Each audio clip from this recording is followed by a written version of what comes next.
خواجہ میر درد کا شعر۔ جگ میں آ کر ادھر ادھر دیکھا، وہی آیا نظر جدھر دیکھا۔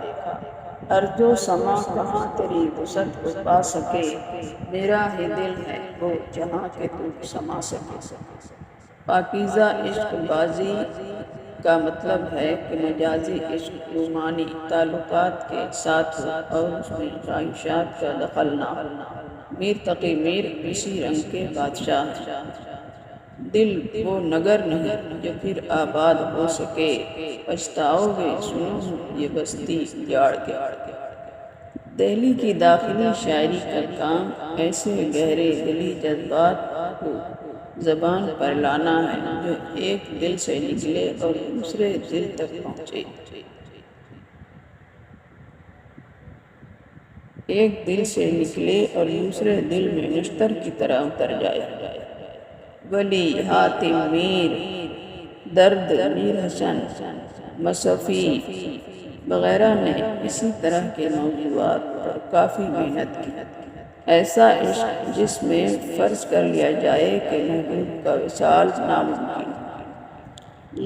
غم نصیبی کی اس کیفیت سے جذبات میں گہرائی اور دل میں تڑپ پیدا ہوتی ہے۔ میر غالب اور شیفتہ اور تسکین نے عشق کی انہی کیفیات کو بیان کیا ہے۔ عشق کی ان کیفیات کے علاوہ زندگی کے فلسفے کا شاعری سے گہرا تعلق ہے۔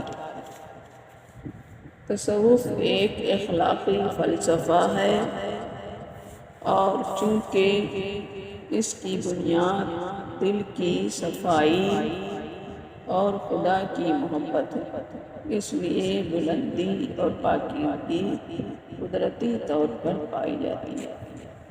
دہلی کی شاعری میں داخلی پہلوؤں پر زور دیا جاتا ہے۔ اپنے جذبات و احساسات کی پیشکش، واردات قلب کی ترجمانی اور بے بسی کا اظہار دہلی کی شاعری میں عام خصوصیات ہیں۔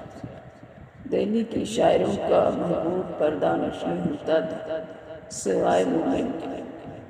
اخلاقی تعلیم دہلی اسکول کا پررے امتیاز ہے۔ محبت، ہمدردی، قناعت پسندی، خدا ترسی دہلی اسکول کی شاعری کے عام اخلاقی مضامین ہیں۔